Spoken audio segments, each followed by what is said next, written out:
O Senhor esteja convosco. Ele está no meio de nós. Proclamação do Evangelho de nosso Senhor Jesus Cristo, segundo São Lucas. Glória a vós, Senhor. Completou-se o tempo da gravidez de Isabel, e ela deu à luz um filho. Os vizinhos e parentes ouviram dizer como o Senhor tinha sido misericordioso para com Isabel, e alegraram-se com ela. No 8º dia foram circuncidar o menino, e queriam dar-lhe o nome de seu pai, Zacarias. A mãe, porém, disse: não, ele vai chamar-se João. Os outros disseram: não existe nenhum parente teu com esse nome.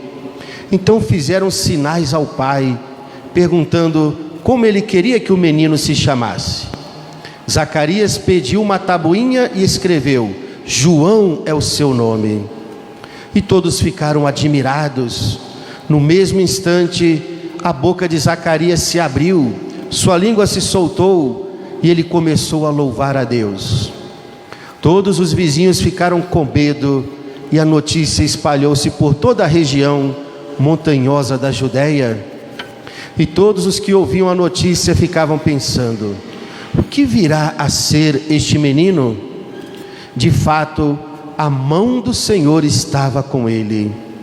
E o menino crescia e se fortalecia em espírito.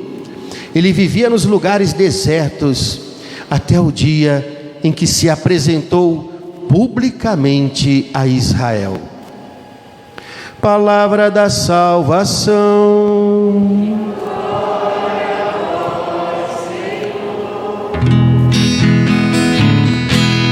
Ele vive, aleluia. Ele reina para sempre. Ele é Deus e Senhor.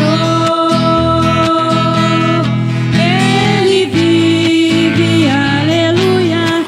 Ele reina para sempre.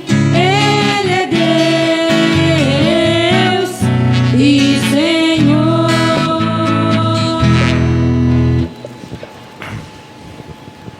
Caríssimos irmãos em Cristo, hoje celebramos a solenidade do nascimento de São João Batista. Estamos exatamente a 6 meses do Santo Natal de Nosso Senhor. E isso porque o próprio arcanjo São Gabriel comunicou a Nossa Senhora em sua anunciação que Isabel, sua parenta, que era estéril, já estava no 6º mês de gravidez. João Batista, primo de 2º grau de Jesus, porque na verdade quem eram primos era Nossa Senhora e Isabel, mas João Batista, parente de Jesus, nasce 6 meses antes. E por que celebramos o nascimento de João Batista, sendo que os demais santos são celebrados no dia de sua morte? Sejam os que morreram com martírio ou os que morreram de morte natural. Na missa da vigília dessa solenidade, ontem à noite, eu já havia dito que somente Jesus, Maria e João Batista têm o seu nascimento celebrados. E por que isso? Com exceção desses 3, todos os demais seres humanos, e aqui a gente tem que entender bem essa verdade de fé, todos os demais seres humanos, inclusive os santos que celebramos, nasceram no pecado, manchados com o pecado original. Inclusive João Batista, vou explicar aqui. Inclusive São José, com exceção de Jesus e Nossa Senhora, E podemos incluir por uma graça especial também João Batista, apesar que ele também nasceu no pecado, ou seja, manchado com o pecado original. Mas a igreja não poderia celebrar o dia em que nascemos no pecado, porque nós já nascemos herdeiros do pecado de Adão, manchados com o pecado original, esse pecado que atingiu as origens da criação, por isso é chamado de pecado original. Atingiu nossas raízes, atingiu nossos primeiros pais. Jesus é Deus, verdadeiro Deus, verdadeiro homem, e por isso não tinha pecado algum. Maria, Nossa Senhora, foi concebida sem a mancha do pecado, por um privilégio divino, devido à missão que recebeu de Deus, gerar o Salvador para o mundo. Mas e João Batista? Apesar de ele também ter nascido no pecado, manchado pelo pecado original, mas João Batista recebeu uma graça especial, até mesmo antes do seu nascimento para este mundo, no ventre de sua mãe Isabel. Qual foi a graça? De ser purificado por Deus, de ser santificado pelo Espírito Santo, já no ventre de sua mãe. Foi quando, na visitação de Nossa Senhora, Maria, ao saudar a sua prima Isabel, diz o Evangelho de São Lucas, que a criança pulou no ventre de Isabel, e a criança ficou cheia do Espírito Santo. Ou seja, já no ventre materno, João Batista recebe essa efusão do Espírito Santo, recebe essa purificação de Deus, e quando ele nasce, ele já nasce para este mundo na graça de Deus, santificado. Nós nascemos no pecado, e por que temos que ser batizados ainda crianças?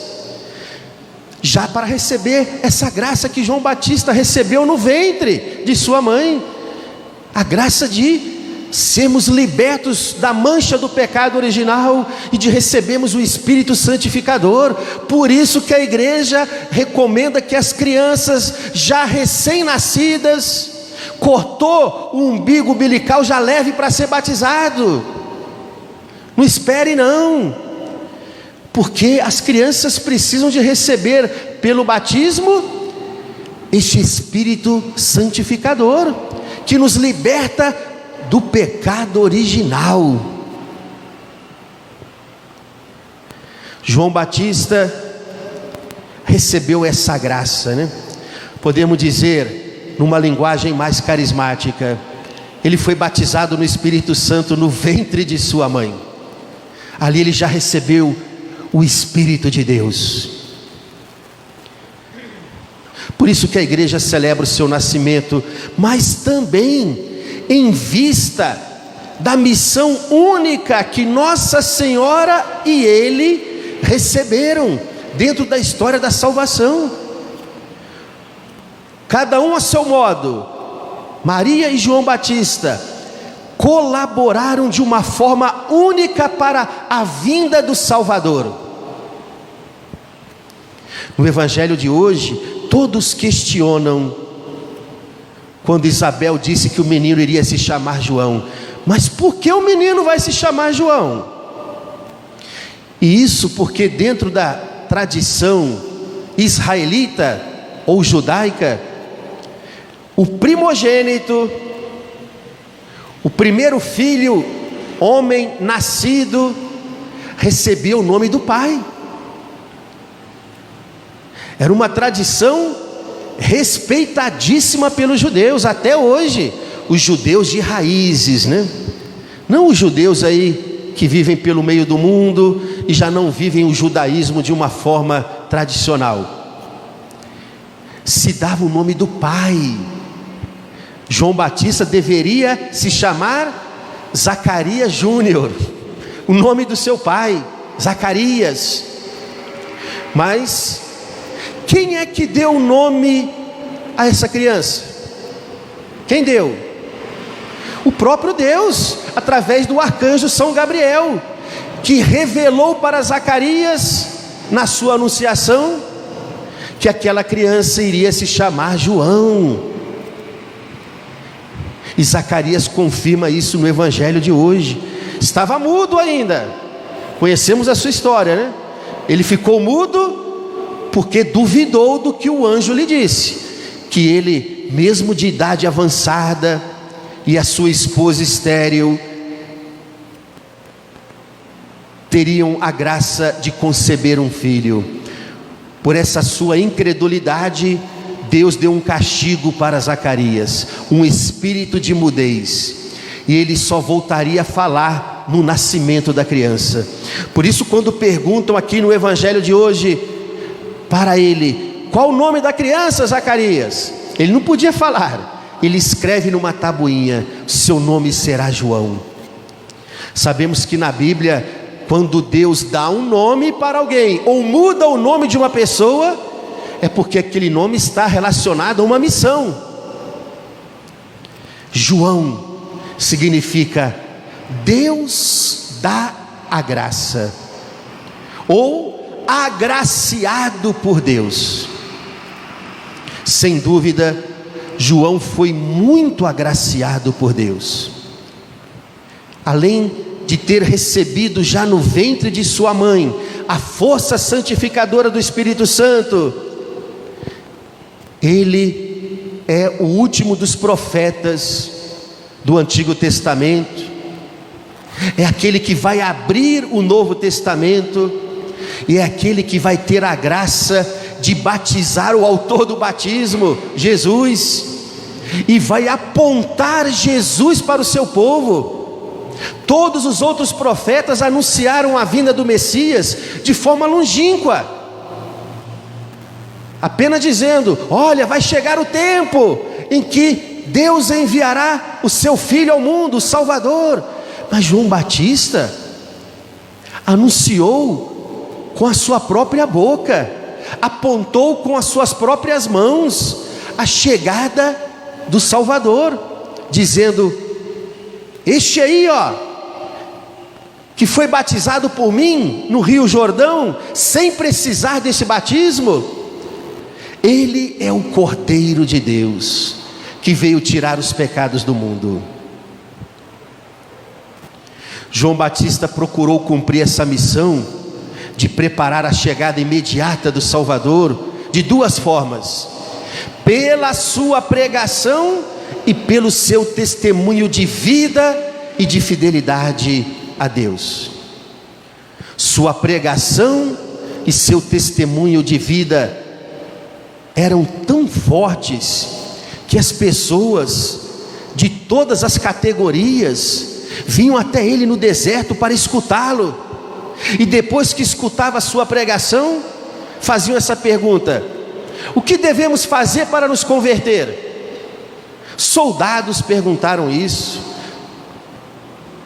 autoridades religiosas perguntaram isso, prostitutas que ouviram a sua pregação perguntaram isso, o povo pobre e humilde, ouvindo o Batista, também perguntaram: o que devemos fazer para nos converter?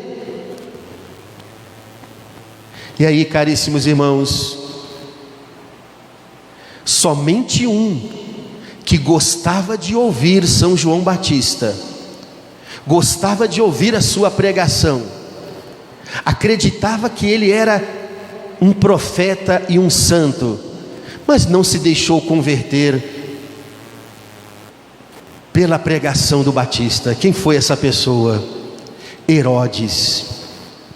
Por isso que essa missa do nascimento do Salvador, ou melhor, do precursor do Salvador, João Batista, está profundamente ligada com a festa que também celebramos em 29 de agosto, a festa do martírio de João Batista. Herodes gostava de ouvir João pregar, mas não se deixou converter pela pregação do Batista. e vai até mesmo ser responsável pela morte do profeta. Isso é um risco, hein? Que todos nós podemos correr ainda hoje. Nós gostamos de ouvir a palavra de Deus, estamos sempre à procura de grandes pregadores que toquem em nossos corações. Procuramos nas igrejas, nos grandes santuários, na internet. Isso é bom. Devemos mesmo procurar quem está pregando a palavra com fidelidade, porque isso vai diminuir cada vez mais, hein? É até um paradoxo. Cada vez mais vai ter menos pregadores da palavra, pregando com fidelidade. Agora, falsos pregadores estão se levantando cada vez mais dentro da nossa igreja e de outras instituições religiosas. Guardem isso no coração. Isso é uma profecia para agora. Cada vez mais vamos ter menos pregadores pregando com fidelidade, a exemplo de João Batista, o evangelho da salvação. E vamos ter que correr atrás desses pregadores, nos campos, nos porões, aonde eles estiverem pregando de forma escondida, porque a igreja vai enfrentar uma grande perseguição daqui a alguns anos. E não coloque muitos anos não. Você, criança, vai ver isso. E aí vamos ter que correr atrás dos pregadores, como aquele povo ia até o deserto para ouvir João Batista pregar, porque o judaísmo já havia caído numa falência espiritual. O povo tinha sede, tinha fome da palavra de Deus, não tinha mais profetas, os sacerdotes não pregavam mais como deveriam pregar, e Deus envia um profeta fervoroso, radical, que vivia no deserto, vestido com peles de carneiro, somente em oração e penitência, se alimentando de mel silvestre de gafanhotos. Mas aquele homem pregava com tanta fidelidade, no meio do deserto, que o povo vinha atrás da sua pregação. Mas aí, não basta isso, hein, queridos irmãos? É preciso nos deixar converter pela palavra de Deus que nós ouvimos. Corremos o risco de nos convertermos para os pregadores que tanto procuramos e não nos convertemos verdadeiramente para Deus. Há uns dias atrás, ouvia uma pregação do padre José Augusto, um dos poucos João Batista no nosso Brasil. Conhecem, né? E ele dizia: esses dias encontrei uma moça aqui na Canção Nova. Quando ela me viu, ela até esqueceu que estamos na pandemia. Ela ficou tão emocionada. Quando eu vi, ela já estava grudada no meu pescoço, me abraçando. Padre, olha, eu gosto tanto de ouvir as suas pregações. Aí o padre José Augusto falou: eu só perguntei isso para ela.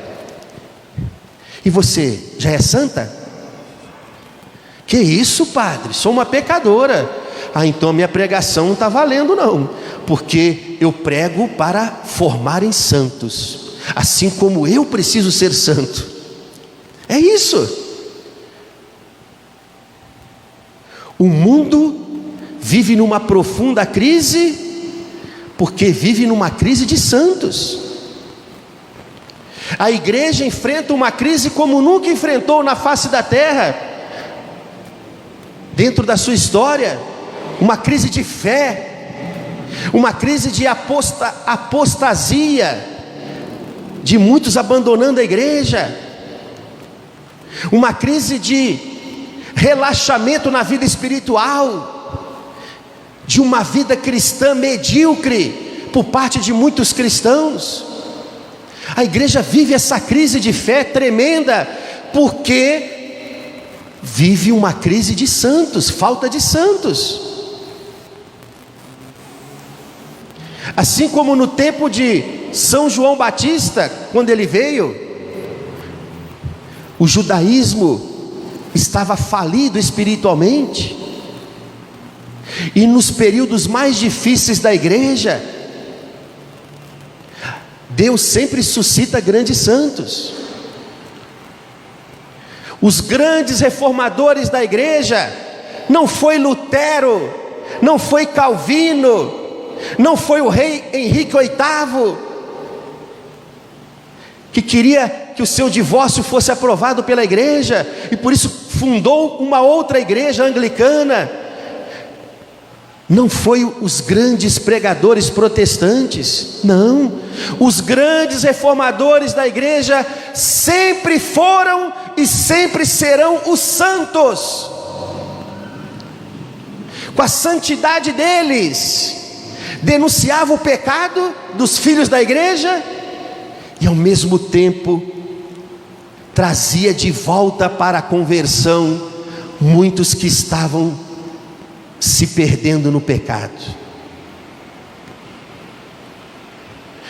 O mundo vive uma tremenda crise, a igreja passa por uma terrível crise, porque é uma crise de santos, é uma falta de santidade.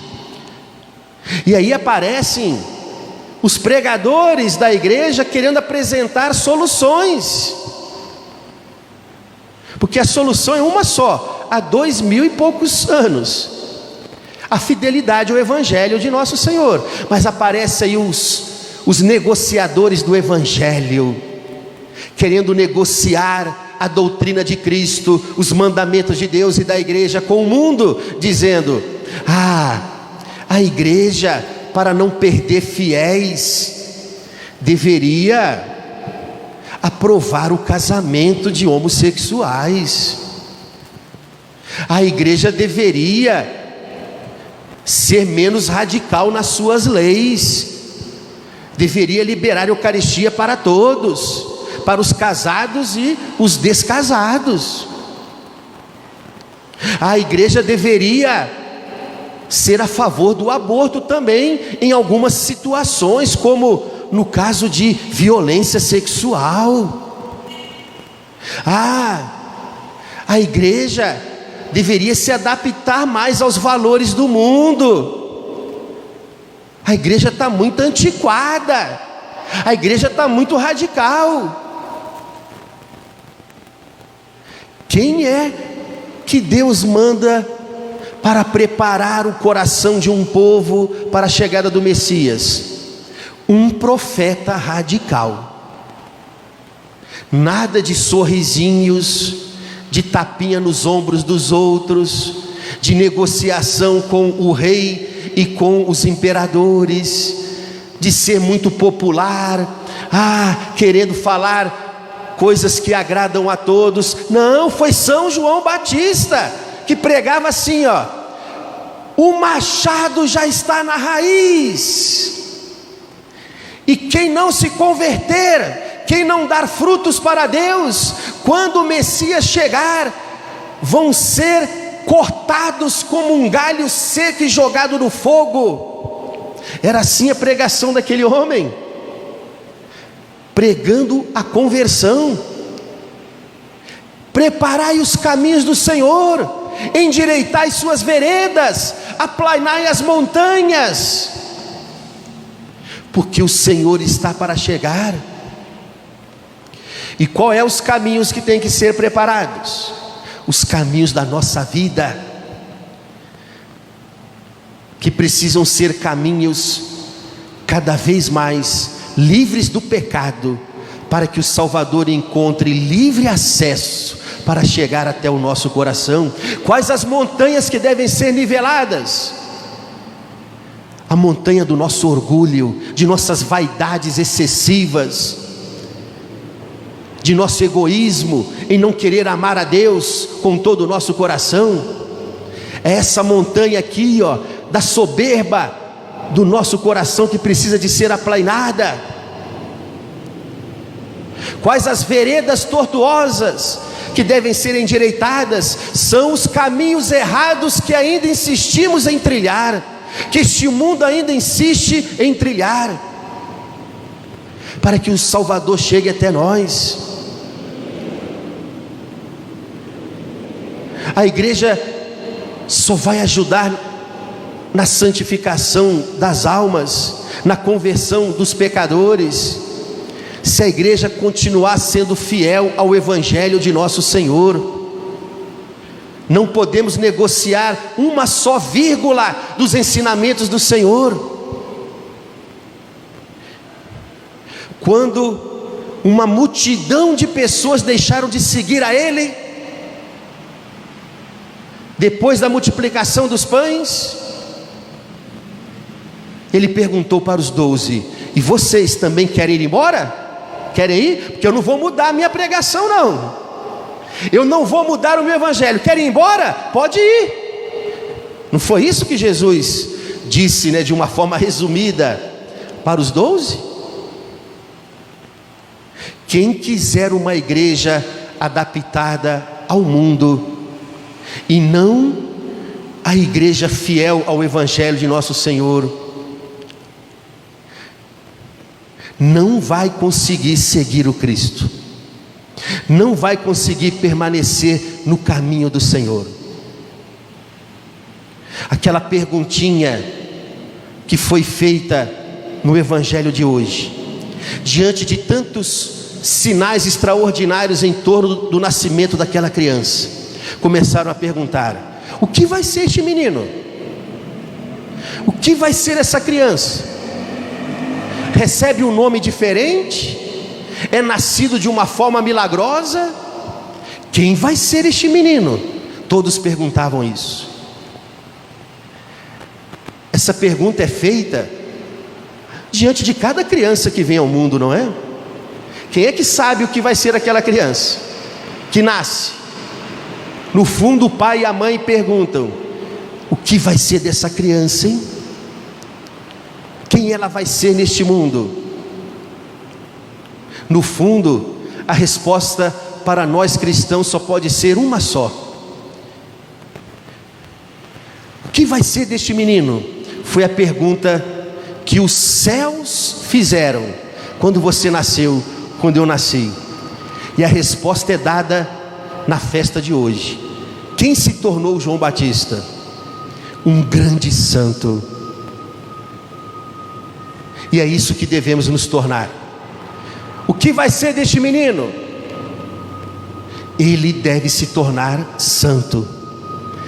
Esse menino deve crescer em sabedoria, em estatura e em graça diante de Deus e diante dos homens, para se deixar santificar pela graça de Deus através da igreja.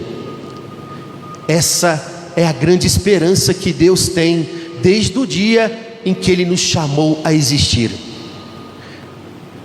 Por isso, caríssimos irmãos, quanto mais nós buscarmos a nossa santidade, quanto mais nós nos deixarmos converter para Deus, mais vamos ajudar a igreja a sair dessa crise, mais vamos ajudar este mundo a sair dessa crise.